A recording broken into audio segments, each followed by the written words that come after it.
Santos, Botafogo e Bahia. Acompanhe todas as informações a partir das 7 da noite no aplicativo da Metrópole. Em junho, os campeões da bola estarão em campo levando até você todas as emoções da Copa América com direitos adquiridos. Aguarde! Comando! Edson Marinho, Metrópole FM. A rádio da cidade, Metrópole FM. Se o assunto é concurso, passa na Metrópole. Isso mesmo. Agora, você se liga na Metrópole e fica por dentro de tudo que acontece no universo dos concursos. Programa Aula Extra. Dicas, entrevistas com profissionais de sucesso, aulas temáticas e muito mais. Apresentação: Tiago Chuba e Rafael Petracioli. Aula Extra. Vai fazer concurso? Não perca. Bahia, capital do conhecimento jurídico desse país, são 11h02.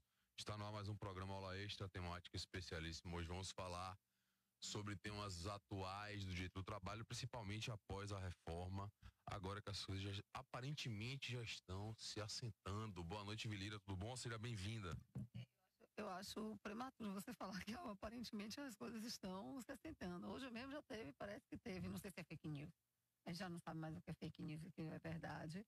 Mas já houve alteração da reforma. Eu ouvi por dizer. É mesmo? Quem vai tirar nosso teletema é o nosso convidado, né? Eu queria também dar boa noite para João Glicério. Tudo bom, João? Ô, João, você não veio, não foi? Onde, na Grécia? Trabalhar. É porque eu tava João tá tão faltoso que a gente nem as piadas de falta mais tá fazendo. Não tem mais graça. Então eu resolvi Você hoje percebeu, fazer né? essa sessão nostalgia aqui. João, quem não é visto não é lembrado, viu? Mas você mora no meu coração, viu, João? O meu também. Mesmo não sendo lembrado. Um abraço pra você. Carlos Frederico Guerra Andrade, tudo bem? Ou também não veio? Olha só. Ó, Fred, você ganhou o grilo dessa vez, viu? Pra você que gosta tanto dos efeitos sonoros do DJ aqui. E Rafael já começou a ajeitar o cabelo. É porque esse negócio, essa filmagem nova, eu tô meio perdido ainda aqui. Isso você sabe, né? Não, Pessoa Pampano, bonita tem que tá estar sempre ótimo. o tempo todo. Ó, acabei de fazer spoiler. Movimento. E já entregou quem é nosso convidado, né? Boa noite, professor Pamplona, nosso mestre, querido amigo e praticamente sócio dessa bancada. Tudo bom, velho? Boa noite, meus amigos. Ter aqui essa companhia privilegiada de Rafael Petracioli e da encantadora professora Ivilira. Rapaz, é sua voz. Seu cabelo não tá o mesmo, mas a sua Mas a minha voz. voz, meus cabelos já não são mais o mesmo há algum tempo. Eu lembro, de vez em quando eu olho, na época que eu tinha aquelas madeixas ondulantes que bairavam meus ombros, e hoje estou apenas com esses restos de fios aqui. Você já pensou em deixar crescer novamente, Pampão? Eu pensei, mas eu acho que depois de uma certa idade eles não chegam pra Então, quem sabe fazer um aplique, talvez, eu não sei. Eles talvez não queiram crescer mais como cresciam Talvez, antes. Conforme o meu, a prótese capilar, agora são bem modernas. Deve ser alguma coisa nesse sentido, né? Meus alunos diziam, olha, no passado o senhor era menino prodígio, né? Hoje, no máximo, o senhor é um coroa simpático. Bom, mas ainda assim tá bem, né? Chamar de coroa, tá? Eu não acho legal, não. Eu acho. Pior que coroa é chamar de tio. O tio é muito pior, pô. Coroa simpático na régua, né? Eu acho que eu fui chamado de tio antes de ser chamado de coroa, mas vamos lá. Galera, você já pode acompanhar a live lá pelo Facebook, na página Programa Aula Extra, pra você também nos ver, ao invés de só nos ouvir. Afinal, tem muita gente bonita nesse estúdio aqui. Uau! Além disso, lá você pode mandar suas mensagens, suas dúvidas, suas sugestões e também no WhatsApp da Rádio Metrópole, que é o 981553258. 981553258. Você que está de fora de Salvador, nosso DDD é 71, já que a gente outro dia estava recebendo mensagem de Portugal aqui. É sempre bom falar sobre código de telefone, né? Podem ficar à vontade, o professor Pamplona está aqui para atender a todos. Eu já vou começar, professor, aproveitando o spoiler de Ive aqui. O que é que houve? O que foi que houve hoje que o pessoal está empolvorosa aí? Olha, meus amigos, nós temos aí mudanças que não são necessariamente também na área da reforma trabalhista, mas temos aí uma medida da liberdade econômica, uma MP da liberdade econômica, que também vai afetar as relações trabalhistas e na nossa prática. Então se preparem também para isso. Mas antes de fazer qualquer coisa, deixa eu mandar um abraço para todo mundo que está nos ouvindo aqui. Já chegou no WhatsApp aqui uma mensagem do professor Eduardo José dos Santos de Ferreira Gomes, também professor Edson Saldanha, que disse que lembrou do tio do Suquita da propaganda com o início do nosso trabalho. Eu não ia falar. Necessário, né? Eu não ia falar, porque falar da propaganda do tio Suquita é entregar a nossa idade. Ah, não, mas pensa quando eu falo do Denorex, meus alunos não sabem mais o que é isso. Então vamos em frente. Professor, o PEC da liberdade econômica, perdão a palavra, que diabo é isso? Eu tô ficando perdido com até as nomenclaturas que estão vindo.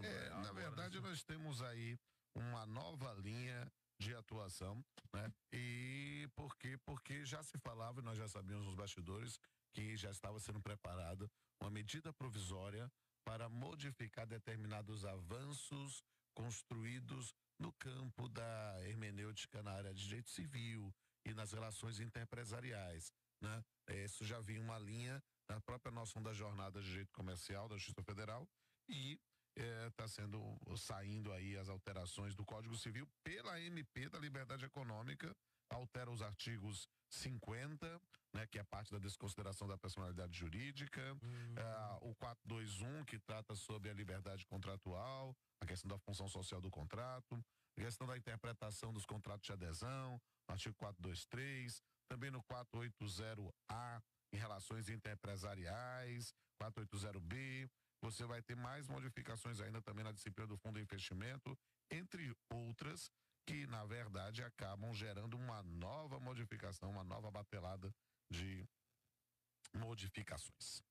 Na verdade, o pessoal está tentando, a reforma trabalhista, ela já foi, né, na época, lá em 2017, um certo atentado a posicionamentos jurisprudenciais construídos ao longo do tempo na questão do trabalho, né? Eu tenho falado com frequência sobre esse tema, por quê? Porque as pessoas chegam para mim imaginando que amanhã é dia 1º de maio e nessa linha de pessoa, nessa MP ou na Lei 13.467, que é a lei da reforma trabalhista, não teve nada assim de bom para o trabalhador? Não. Não, a resposta é simples. Não. Na verdade, não. Não, é por isso que vai ter um simplesmente não tem como dizer que há dentro dessa linha algo de bom para o trabalhador. O que há é dentro dessa busca de uma maior liberdade para a atividade empresarial, né? Então, se há o máximo que se pode imaginar de bom para o trabalhador é a possibilidade de ter postos de emprego em função de determinadas restrições. Se concretizou, né? É verdade. E a gente costumava dizer que vinha-se um discurso, né, de vai se criar postos de trabalho, e o fato é que a gente viu que na prática, na verdade, você tem número de desemprego aumentando cada vez mais, e quando nós passamos a analisar que nesses números de desemprego aumentando cada vez mais, estão contidos os novos empregos que foram criados com menos direitos em função da reforma trabalhista, então você pode dizer que nós não éramos trombetas do apocalipse, mas apenas pessoas que estavam tentando abrir os olhos de quem estava seduzido pelo canto da sereia. Então, objetivos definitivamente não alcançados. Bem, aí, vamos dizer, depende dos objetivos que você tá de quem são os falando. objetivos que estão falando. Quando eu dou aula sobre a reforma trabalhista, eu fico dizendo, gente, é claro que a gente pode ter o jogo do contente da poliana menina, né? Aquela coisa assim, olha, será que deve ter um lado bom, né? Se você olha o projeto de lei, né, que veio a se tornar a Lei 13.467, a exposição de motivos é algo que não tem como ser contrário. Olha, a ideia de regulamentar dispositivos constitucionais, combater a informalidade, né, pensar em determinados aspectos de maior autonomia dos sindicatos. Aí você vê assim, olha, vai ser lindo. O texto foi esse apocalipse que na prática nós estamos vivendo. Então, o que você tem é digamos assim, eu não vou chamar de início, já é um passo na precarização dos postos de trabalho no Brasil, né? E aí fica-se com esse discurso, que é um discurso terrorista, não é? De dizer, não, vai ter que ser assim, né? Se vai ter que ser assim, né? Porque senão você não vai ter mais emprego para tudo, não vai ter nada. Então começa-se a querer dialogar com digamos, a miséria ou com a possibilidade do indivíduo não ter como sobreexistir. Aí o cara vende a sua dignidade. E eu quero dizer a você, meu amigo que está nos ouvindo, se você tiver Facebook, compartilhe a live do Facebook aí que está nesse momento já bombando em todas as redes sociais, na maior audiência do público jurídico do país. Mas você, na verdade, é um artista. Conforme eu fico encantada toda vez que eu vejo essa voz. Locutor, ele é artista, ele é milhão de utilidades. É tipo artista circense. Mas se disser 1000 utilidades, vai dizer que é Bombril, aí vão revelar a nossa idade novamente. Aqui ó, tá a Ana Paula Santa Cruz dizendo que essa bancada é a melhor do Brasil. Opa, um abraço para Ana Paula Santa Cruz. Poderosíssimos. Eu tô aqui olhando aqui na página do Facebook e eu tô até bonitinho, olha só. Já tem um Photoshop automático, não é isso? Tá rolando. Eu só tenho um aspecto que você falou aí agora, em relação, inclusive, dessa MP aí da liberação econômica, e que também é afeito à Justiça do Trabalho. E que me parece ainda algo muito polêmico, principalmente quando se discute aspectos mais de negócios em relação à atuação do seu trabalho, que é justamente a desconsideração da personalidade jurídica. Sim, sem dúvida. Como é que está hoje o cenário, e considerando exatamente o contexto pós-reforma, como é que está hoje o Instituto da Desconsideração da Personalidade Jurídica? Olha, é preciso entender que termos uma disciplina legal da desconsideração da personalidade jurídica é algo que por si só merece aplauso. E isso, na verdade, seria um aplauso para o Código Civil de 2002, como uma disciplina legal que teria afastado a ideia de um dogma da absoluta separação de patrimônio da pessoa jurídica e da pessoa física. Isso por si só, no Código de 2002, no artigo 50, na sua previsão legal, é algo que é válido e algo que merece aplauso. Só que o que aconteceu? Né? O Instituto da Desconsideração da Personalidade Jurídica, ele entra no sistema brasileiro, na verdade, com o Código de Defesa do Consumidor e com a lei antitruste, a primeira lei, né? E com a ideia, notadamente do CDC, de buscar a chamada teoria maior, na expressão do Fábio Lioa Coelho, né? Em que você tem uma fundamentação, ou seja, trata-se de uma decisão com uma fundamentação muito estrita para pensar em desconsideração. E aquele velho parágrafo 5º do artigo 28, que o Fábio Lioa chama de teoria menor, mas que na verdade é poderosíssima, né? Porque transformando a possibilidade de desconsideração da personalidade jurídica numa verdadeira responsabilidade patrimonial subsidiária objetiva de sócios.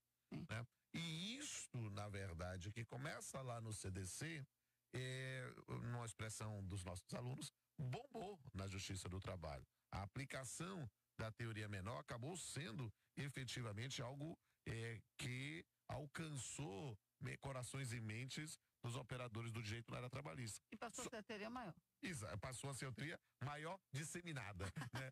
Entende? E aí o que acontece?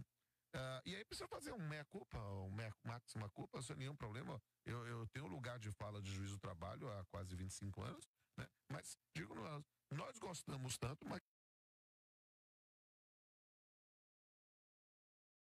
consideração de uma maneira extremamente informal, às vezes sem levar em considerações regras básicas de contraditório e de cientificação de terceiros. Perfeito. E aí o CPC, né, o novo CPC, criou o incidente de desconsideração da personalidade jurídica como uma intervenção de terceiros, mas na verdade o importante é de uma disciplina procedimental para a realização dessa desconsideração. E nós, juiz do trabalho, aquela coisa assim, tá mal acostumado, e aí de repente não queríamos aplicar. Eu, na verdade, eu sempre apliquei, mas havia um discurso não aplicar. O TST disse não manda aplicar, através da instrução normativa número 39, e para chegar num arremate dessa questão, a reforma trabalhista mandou aplicar. Só para dizer que eu comecei, inclusive, o programa falando, tem alguma coisa boa para o trabalhador? Não tem coisa boa para o trabalhador na reforma trabalhista. Agora, tem alguma coisa juridicamente interessante? Bom. Sim.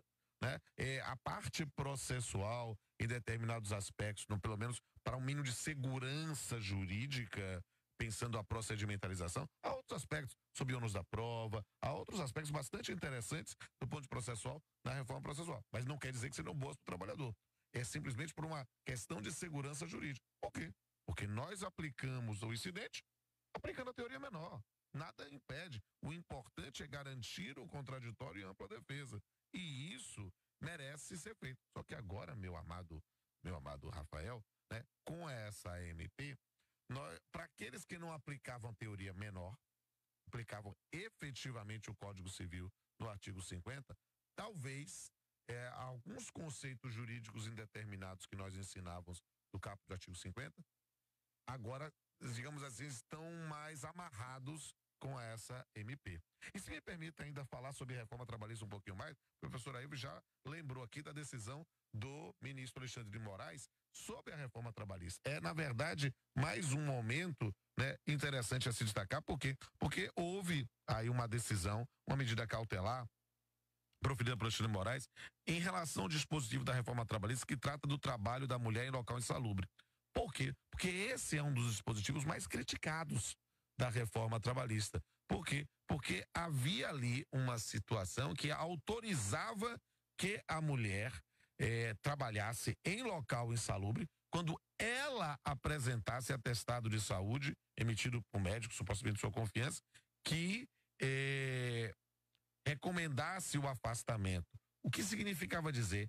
Remetia-se o ônus da prova para a trabalhadora para fazer, para poder se afastar. E note, e eu costumo dizer isso para meus alunos, e a gente tem que confessar, há mais de 20 anos, né, que a primeira pessoa que abre mão dos direitos em função da subsistência, em função da é o empregado.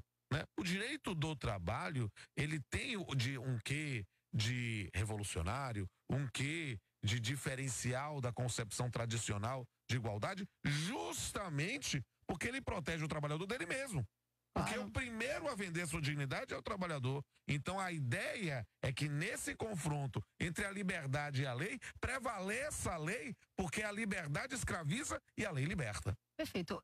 Uma coisa que eu nunca entendi muito, principalmente nessa era de pleitear a autonomia, a liberdade negocial, inclusive nas relações e de direitos subjetivos indisponíveis, eu não entendo como é que uma pessoa em situação de vulnerabilidade, qualquer que seja, tem paridade para discutir ou negociar qualquer coisa que seja. Exato, e a lógica que é um discurso, às vezes assim, não, eles vão negociar, chega a ser infantil, inocente, pueril, para não dizer maquiavélico, imaginar que alguém que está naquela situação de precisar do posto de trabalho, olha, se você não aceitar, tem quem aceite. Ou seja, é aquele discurso de negociação. A negociação é a seguinte: ou você aceita isso, ou eu te despeço. Isso não é negociação. Exatamente. Isso é abuso de poder econômico. Perfeito. E abuso de poder econômico, Mas, né? inclusive, em outros ramos do direito, você tem essa questão.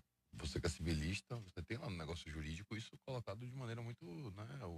O estado de necessidade, você tem institutos que mexe com a eticidade, né? Outros ramos do direito conseguem aplicar de maneira muito tranquila, muito pacífica, e no direito do trabalho isso vira essa celeuma. Ah, não, porque no direito do trabalho... Mas entenda, a noção civilista de uma vontade livre é quando a vontade declarada coincide com a vontade desejada.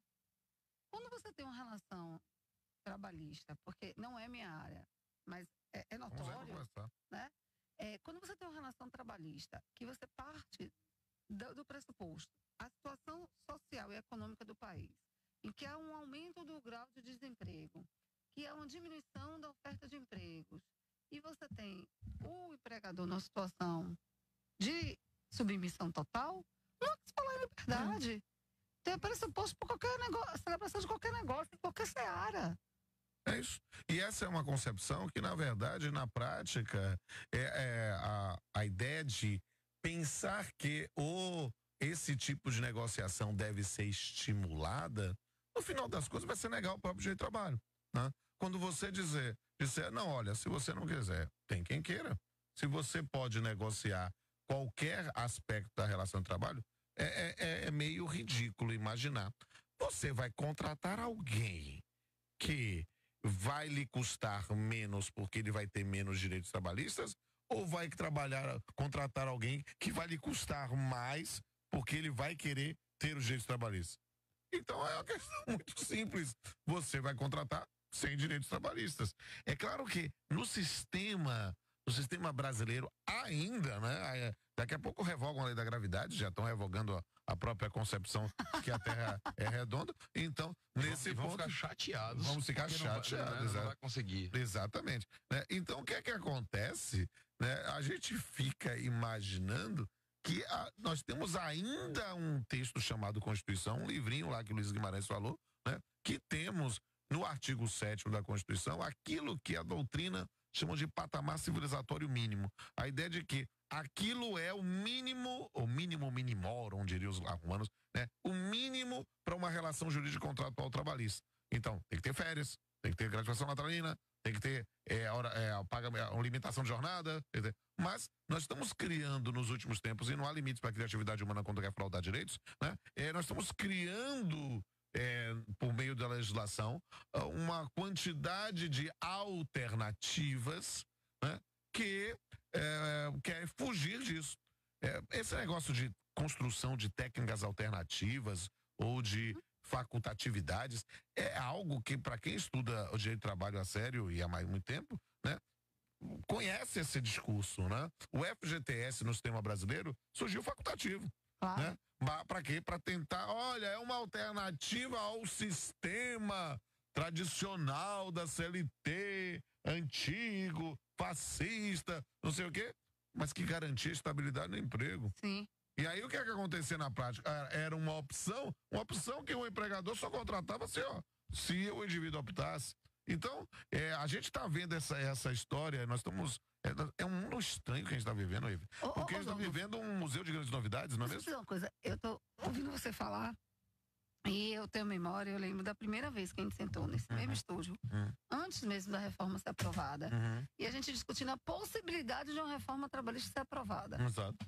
E eu me lembro você dizendo assim, eu rogo por todas as esperanças que ela não passe. Passou. Aí a gente sentou novamente para conversar qual era a perspectiva.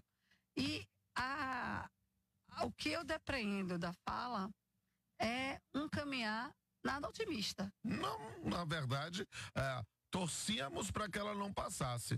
Passou, agora é o apocalipse. Então, o que acontece? A gente precisa estar se preparando para o apocalipse. A gente não tá nem no pós. Não, a gente já está vivendo. Porque qual é a questão a se compreender? E nesse momento estranho do país, em que a gente vive numa era de fake news e de discurso do ódio, a pessoa ter uma opinião sobre alguma coisa é tido quase como um atentado a dignidade, ou a balbúrdia, né? Eu queria tanto voltar. Aquela coisa, ninguém pode falar nada porque isso aí é desordem, é confusão. Quem vai fazer? Ou não, vão estar filmando aqui para poder falar alguma coisa contrária, né? Porque é algo estranho que as pessoas não podem mais emitir opinião, e se emitem opinião, elas são tidas como partidárias de A ou de B.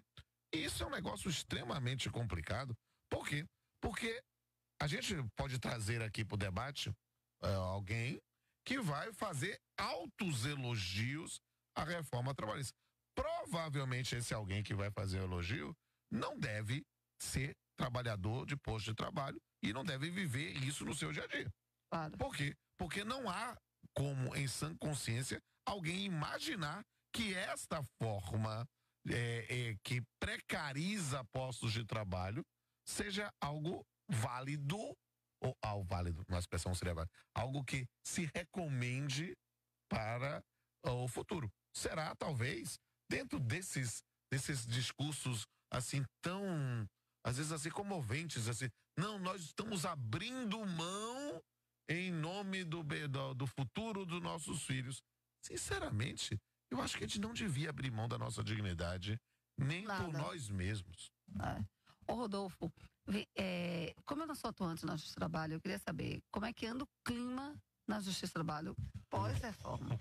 O clima da Justiça do Trabalho é igualzinho ao clima de qualquer canto do país. Por quê? Porque o Brasil se dividiu do ponto de vista político. Mas na então Justiça do Trabalho também? Também. Dentro da Justiça do Trabalho, é possível ver colegas que aplaudem a reforma trabalhista e vão dizer, olha só, foi ótimo, diminuir o número de processos, né? A gente está, inclusive, agora tendo mais tempo para olhar os processos com mais vagar, né? E aí o indivíduo está pensando.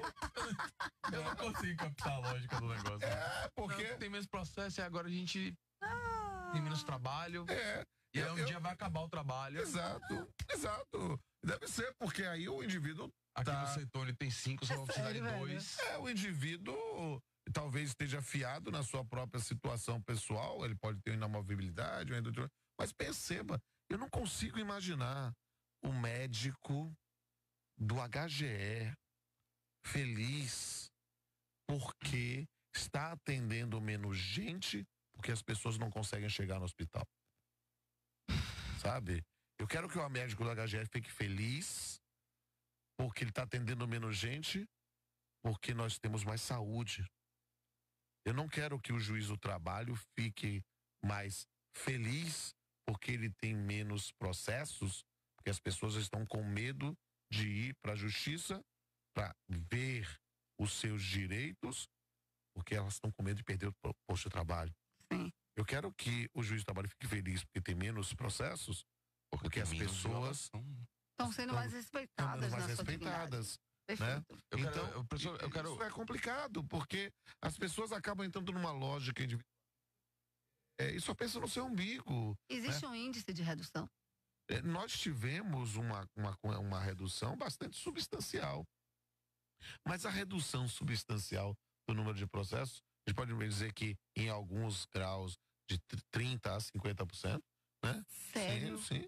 Mas aí o indivíduo olha assim, então isso é bom, né? É bom não, porque as pessoas estão com medo de ir para a justiça. Não significa que os direitos estão sendo mais respeitados, né? Perceba, nós estamos hoje vivendo um sistema bem legal, ó, olha que coisa legal. As pessoas estão com medo de ir na justiça e não tem mais o Ministério do Trabalho para pensar necessariamente. Nós temos ainda a nobre classe dos auditores fiscais do trabalho, mas já numa estrutura que não é mais como de outrora. Então, daqui a pouco acaba a fiscalização das relações de trabalho como um todo. Então, você faz o que quiser, que se você tiver coragem ou não tiver, já se tornou um franco atirador, porque você já não vai mais trabalhar naquele posto, aí você, e naquela profissão, ou não vai mais trabalhar. Muito bom. Casou com o doutor Rafael, com o doutor Aíve, aí ficou rico, deu golpe no baú, aí pode ajuizar a ação. Rapaz, tem que voltar pra casa hoje. Você tá querendo botar o rapaz pra dote? Você tem filhos, Rafael? Eu tenho 2. 2 meninas, então casou com as filhas de Rafael, pronto, para não dar conversa. Vai ser seu genro aí. A gente já tá o pessoal do Facebook aqui mandando várias mensagens. Fabiane Leitão fala aqui do que o som tá ruim, o áudio não tá bom. Parece que já tá tudo ok, viu? Olha ali. Eu vou cantar aqui. And now, the end is near, and so I face agora the deu pra ver. final curtain. Se o som tá bom ou ruim, Bárbara Moreira disse aqui, ó, que escuta pela rádio vendo o vídeo no Facebook. Olha que chique, ó. Dá um beijinho, vou fazer assim, faz assim, ó, assim, coraçãozinho assim. Marcos Oliveira manda aqui, grande Pamplona, Tarsila de Alves, boa noite, bancada, direito do trabalho na veia, no final pede para o doutor cantar. Ele acabou de cantar já, Tarsila, a gente não esperou o final, não. A gente canta qualquer coisa. Neide Cristina, saudações à equipe do Aula Extra, especial professora Ivy Lira, Léo São Bernardo Portelli, grande Rafael, fui seu colega no Colégio Sartre, Rua Belo Horizonte, BH2, saudações, bons tempos. 1974? Não, Ivy, não. Isso aí, década de 90, né? Não, Léo? Obrigado pela lembrança aí. Continue acompanhando a gente aqui no Aula Extra. Obrigado pela mensagem. Deise Cristina, falando do áudio ainda. Ana Paula, que era a produção, disse que está acompanhando a distância, que está tudo ok. Beleza. Deise Cristina fala de novo aqui. Assisti uma palestra com Pamplona, imparcial e apaixonado pelo que faz. Amém. Eu acho que a vida só tem graça se a gente tem paixão. E a gente consegue fazer tudo ao mesmo tempo, tendo prioridade de métodos. Exatamente. Marcos Oliveira fala, a reforma tem criado dificuldade ao empresariado também. Não me parece boa no direito material para ninguém. Amém. Bem, que bom ouvir alguém que na área empresarial reconhece que a reforma trabalhista não foi boa para ninguém. Eu só queria abordar justamente essa questão do acesso ao seu trabalho, porque para mim me parece uma relação muito clara, mas como eu não tô lá dentro, não tenho essa legitimidade para afirmar que não é só uma questão do medo da perda do posto de trabalho. Hoje você tem aí as condenações em custas e honorários de sucumbência sendo noticiadas a todo tempo. Sim. E antes a gente da reforma, a gente não tinha isso como uma premissa. Em termos de direito material, como isso ficou de fato regular? Para começar, como é que isso ficou regulado em termos dogmáticos? Certo. Aqui uma questão, e me permita falar, pensando até no leigo que está nos ouvindo Claro, nesse momento. por favor, O grande lance é entender. Quando a gente fala sobre ônus da sucumbência, né, a gente pensa numa questão muito simples. Olha, não é justo. Olha, se o cara pediu alguma coisa e não ganhou, olha, ele tem que pagar os honorários, tem que pagar custas. Vamos tentar explicar um pouco isso, né? Talvez uma premissa filosófica ou ideológica que a gente poderia enfrentar. O poder judiciário como um todo tem que ser pago. Perceba, é um serviço público que é prestado ao cidadão, né?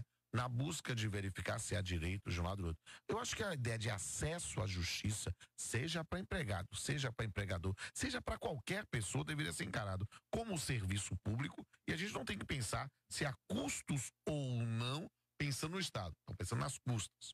Nos honorários advocatícios, acho que é interessantíssimo, sim, pensando na retribuição, pensando na atuação do profissional da advocacia, para não pensar que o advogado na área trabalhistas tenha uma cápsula de minúcia, uma coisa do gênero, mas a gente precisa pensar numa perspectiva das peculiaridades da relação de trabalho.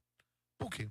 Porque antes de termos esses ônus da sucumbência com custas e com restrições à gratuidade judiciária, o que acontecia de fato?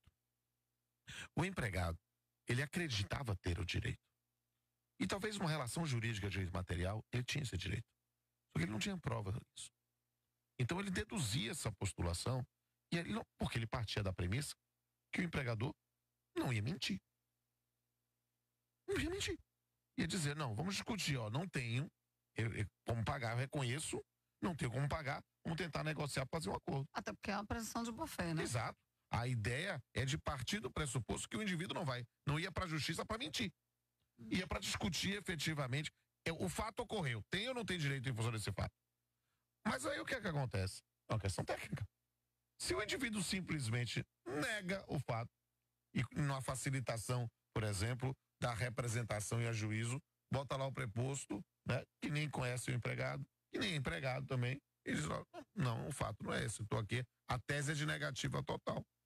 Se o indivíduo que ia para lá para tentar negociar, para verificar alguma coisa, não, ele vai perder esse processo, ele vai ter que pagar custo. Então, o que acontecia no sistema anterior? Como você não tinha custas e honorários de sucumbência, a jurisprudência, ela era muito mais criativa. Você conseguia, depois de algum tempo, água mole em pedradura tanto bate até que fura, que a determinadas teses jurídicas que eram construídas, porque eu costumo dizer com frequência, eu me sinto legitimado a dizer isso. Jurisprudência é um caso tipo de apropriação intelectual indébita. Quem cria jurisprudência é o advogado. O juiz leva a fama. Verdade. Porque o advogado é que constrói a tese.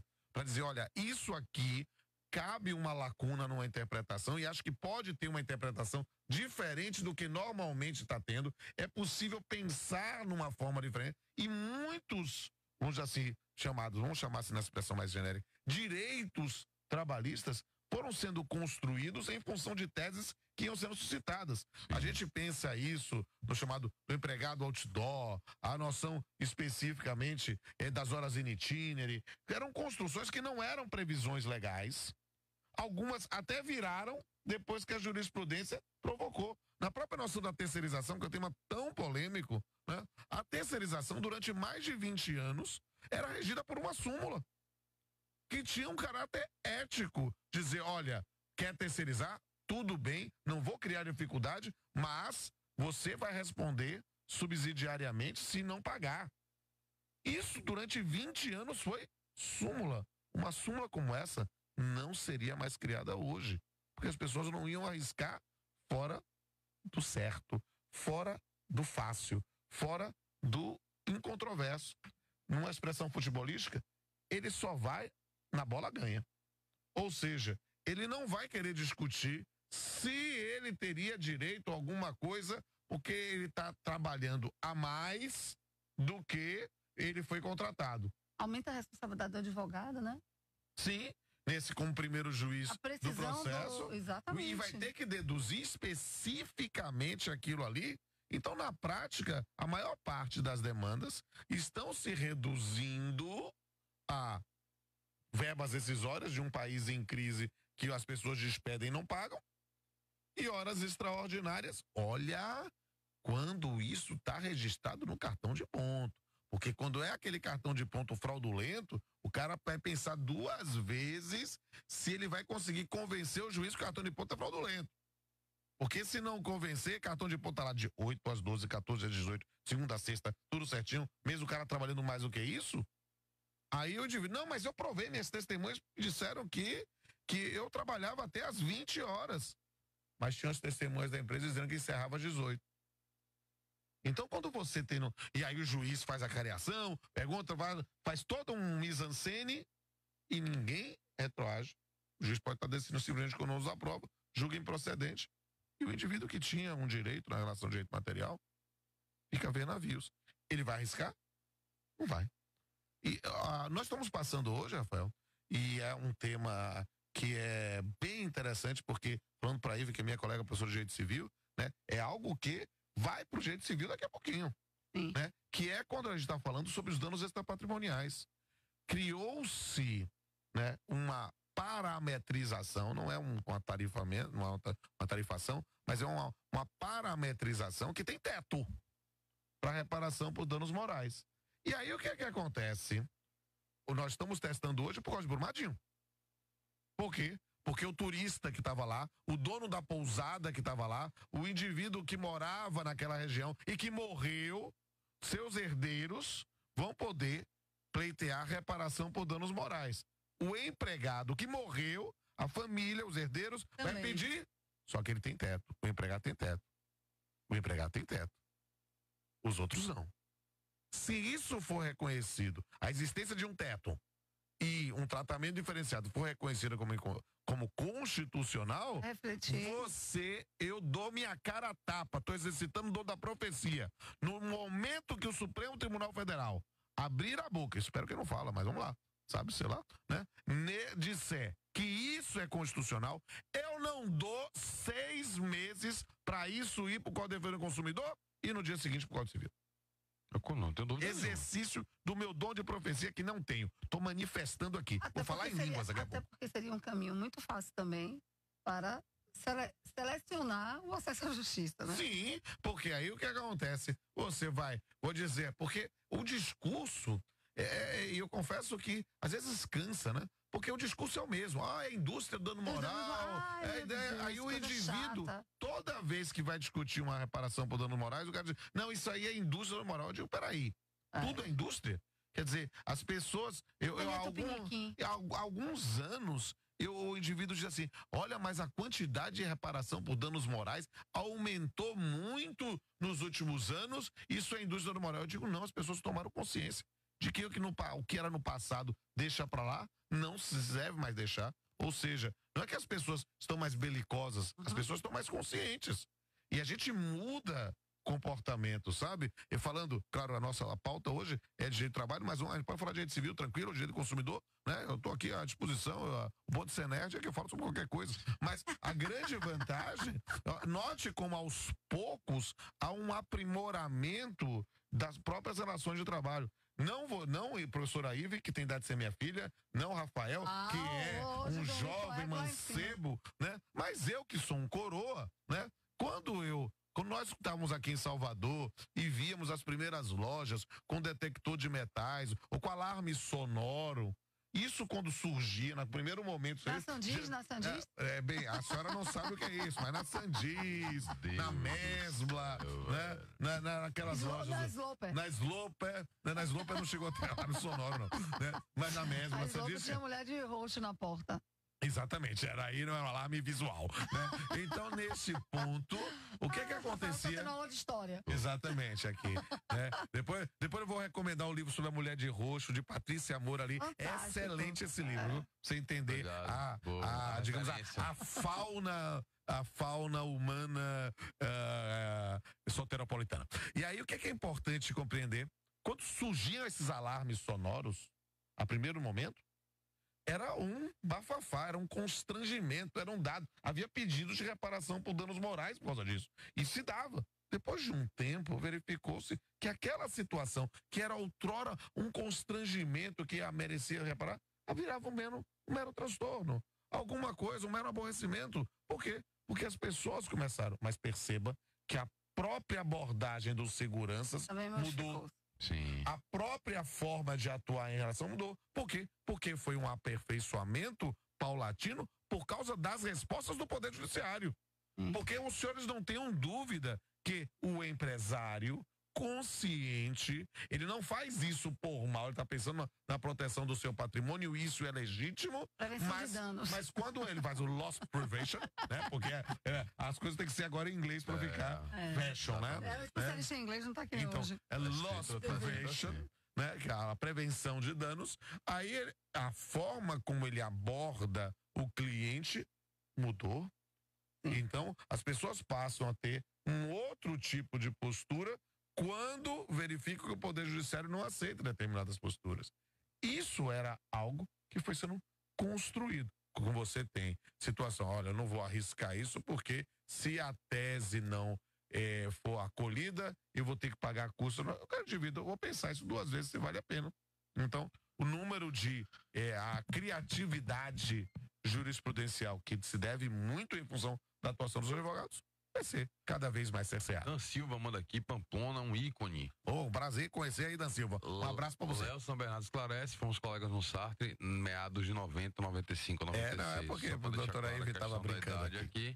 Bárbara Moreira, meu professor Pamplona, alegra meu coração. Irmão, Desde beijo. Cristina Silva, Pamplona, ser humano acessível, incrível a todos. Obrigado. E o prazer ouvir todos vocês. Vou lá assistir a audiência na gloriosa 32ª Vara do Trabalho de Salvador. Agora tô sozinho, tô de férias. A minha auxiliar tá de férias, então eu vou ficar literalmente sozinho na vara. Olha, você tem então hoje um critério extremamente objetivo a forma como a sucumbência funciona, né? Você tem lá, o cara faz 10 pedidos e se ele tiver um julgamento de procedência em 8 pedidos, ok, nos 2 que ele tiver em procedência, ele vai pagar custas e honorários sobre aqueles 2.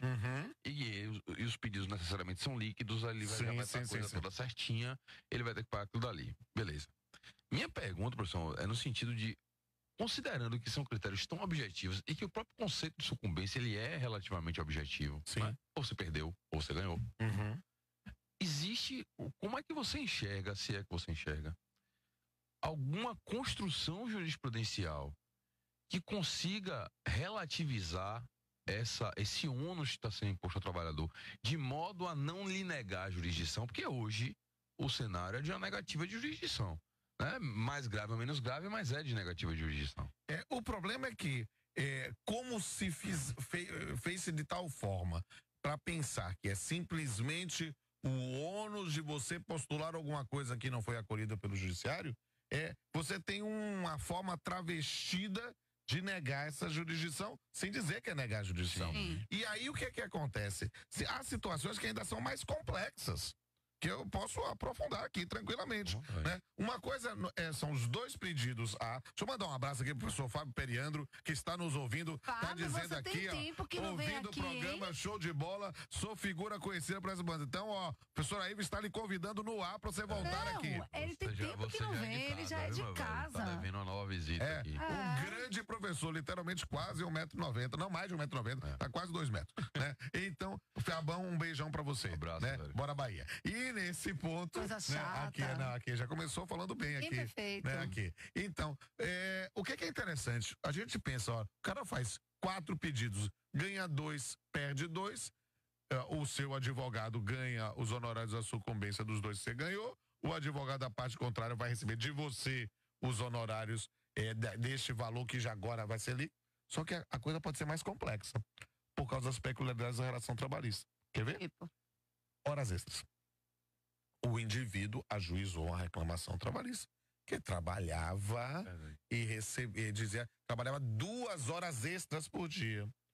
A parte contrária nega que trabalhava 2 horas extras por dia. E aí, na produção de prova oral, as testemunhas meio incoerentes, não sei o que, prova que era, mas não eram 2, era Era uma. uma. Aí o que é que acontece? Como o pedido tem de ser líquido, qual a tese que tem prevalecido? Ora, você, como o cálculo da sucumbência recíproca é sobre o proveito econômico, o seu advogado vai receber honorários da hora extra que você ganhou, mas você vai ter que pagar da hora extra que não foi reconhecido.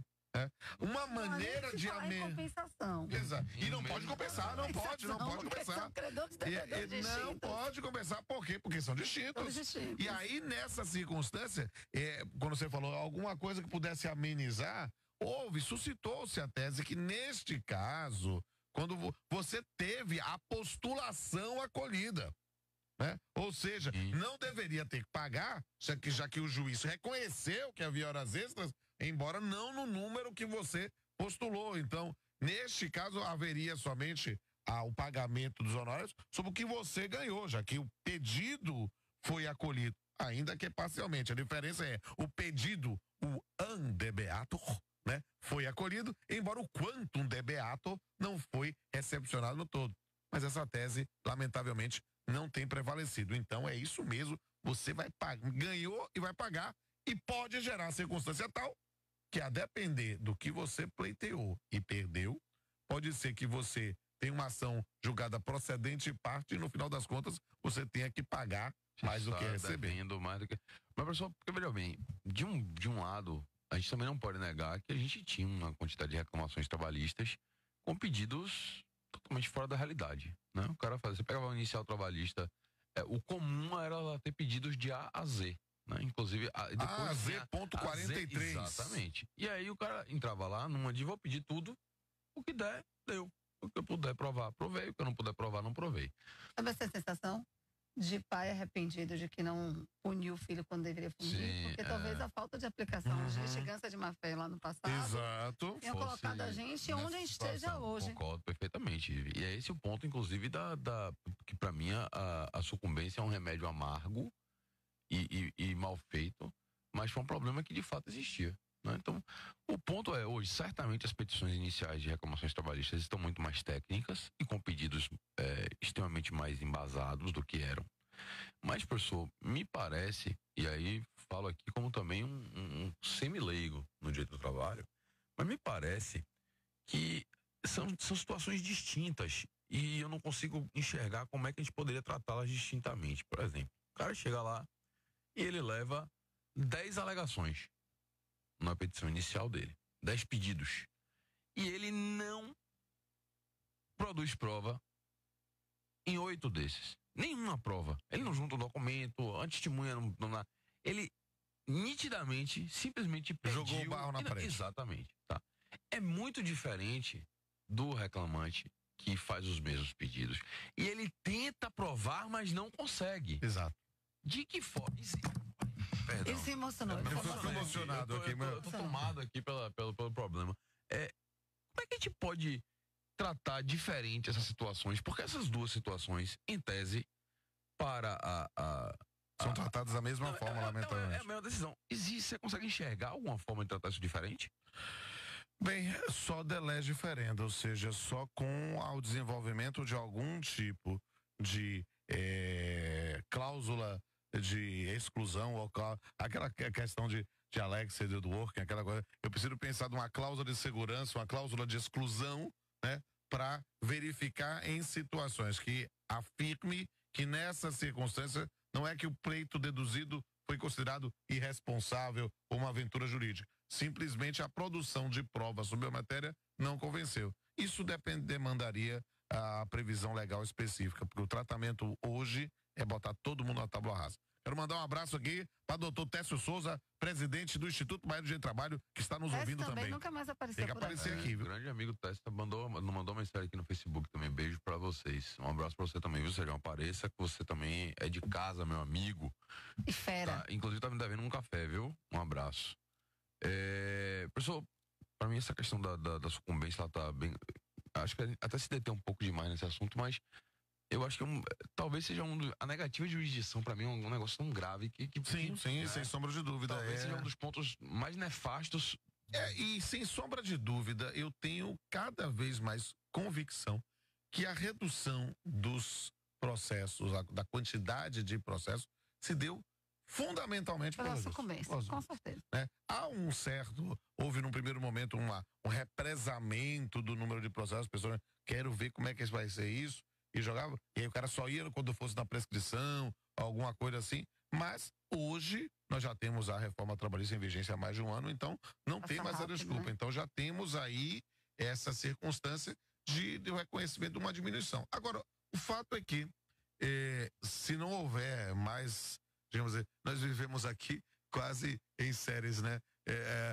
Novos apocalipses, né? Assim, nós estamos numa fase assim, meio Amanhã, Vingadores, não vier Thanos, outra, alguma coisa assim, e ver algumas joias do infinito, né? O que a gente tem que imaginar? Que parece-me que em alguns locais, inclusive, o número de processos aumentou, né? É tópico, mas o que aumentou? Alguns tipos de postulações diferenciadas, né? Estabeleceram-se, por exemplo, um novo procedimento especial da homologação do acordo extrajudicial. Então, nessas circunstâncias, tem-se admitido a possibilidade e isso tem aumentado. Inclusive, diante do enfraquecimento do sindicato, né? O que é, sem sombra de dúvida, um caminho complexo, porque essa homologação de transação extrajudicial virou, na prática, a alternativa para a antiga lide simulada, né? Que às vezes não era uma lide simulada propriamente dita, era uma lide estimulada, né? Por quê? Porque era aquela circunstância do empregado que queria pedir demissão, mas não queria que recebesse alguma coisa e tentava negociar. Isso é um campo hábito para negociação. Na relação jurídico material, já se admitiu isso, né, como um distrato que passou a ser previsto como modalidade extintiva na relação de trabalho com a reforma trabalhista. Tudo bem, sem problema. Agora, a situação do passado é que, na prática, e a gente tem que pensar, me permita citar um filósofo, né? Schopenhauer, né? O homem é mau, ele precisa de mecanismos de controle social, entende? Então, a lei era um caminho para termos um mínimo de dignidade, civilidade. Por quê? O que a gente vai estar vendo na prática? Quem está chamando para o acordo não é empregado, é empregador. Para quê? Para pagar menos do que se despedir de justa causa. Ele no passado, ia despedir sem justa causa. Ele disse assim, não, vamos fazer o seguinte, em vez de eu despedir vocês da causa, nós vamos fazer um acordo que vai ser uma extinção por comum acordo. E você vai receber metade do aviso prévio, vai receber metade dos valores do mas você recebe alguma coisa. Mas eu não quero sair. Não, mas ele vai fazer um acordo. Então, esse campo de negociação virou um espaço amplo por abuso de poder econômico. E aí, volta o que a professora Ive falou. Essa noção de vulnerabilidade que nós, no direito civil, trazemos, né, está sendo atacada no direito do trabalho. O direito civil vai nos resgatar? Professora Ive, faz aí uma aula extra sobre a MP da liberdade econômica, Velho, você sabe porque que isso vai ser a revisão do direito civil que eu e a senhora ensinamos. Ô, Pamplona, você está falando da MP, eu estou aqui imaginando. Você acha que isso vai encerrar a guerra entre os poderes? Quando você fala que a MP da liberdade econômica vem para legislar sobre jurisprudências tão firmadas. Sinceramente, o que eu vejo na MP da liberdade econômica, me permitindo fazer umas metáforas nerd, simplesmente um remake da reforma trabalhista em menor proporção para o direito civil, para o direito empresarial. Então, eu posso dizer... Pro direito empresarial, baby. A MP da liberdade econômica extinguiu o cheque? Daqui a pouco, o nosso amado... eu não tenho dúvida que, depois de longo e tenebroso inverno, o professor João Glicério reaparecerá assim, ele tal qual Game of Thrones, ele será assim. Você é fantástico. Você deu a ideia da pauta para que a gente possa fazer com que João Glicério apareça. Essa, João Glicério vai aparecer. Senhoras e senhores, João Glicério aparecerá. Os caras vão acabar. Então, MP do fim do direito empresarial. Pronto, assim, artigo 1º, extingue-se o direito empresarial. Não, sinceramente, na atual diretriz econômica, isso é próximo do impossível. Estamos privilegiando. Estamos. Uma determinada. A gente teve semana passada falando sobre reforma tributária, vimos que há também um viés bastante claro nesse sentido. E vocês têm que fazer uma sobre orçamento, porque é o tema da ordem, porque quando a gente pensa agora que pode mudar orçamento até por coisas de balbúrdias, né? Aí a gente vai ficar aí pensando aí que vai ter algum caminho. Você tem limitações orçamentárias. Você tem limitações orçamentárias, né? Hoje, e isso, as pessoas se aposentam e, na verdade, não tem como nomear para o lugar. Então, aquele povo que estava torcendo para que esteja o concurso para se aposentar, não vai ter. Por quê? Porque a previsão orçamentária não permite nova contratação. Então, permite se o cara morrer e não deixar pensão para ninguém. Ou se o indivíduo pedir exoneração. Mas se o indivíduo se aposentar, o orçamento já abarca também o pagamento da aposentadoria. Então ninguém vai contratar no lugar. Nós estamos vendo o serviço público se encolhendo. No discurso anterior diz, olha, os governos anteriores incharam a máquina estatal. Bem, o atual governo e o último que terminou o mandato, né? Estão fazendo tudo para enxugar. Enxugar não é a expressão adequada. É fazer uma redução bariátrica no estado. Uma redução bariátrica pode deixar você mais magro, mas não vai te deixar necessariamente mais saudável. Sem nenhum problema com reduções bariátricas. Há uma falta de critério muito grande, né? Em determinadas atuações, principalmente no que diz respeito a essa visão liberal que é bem equivocada.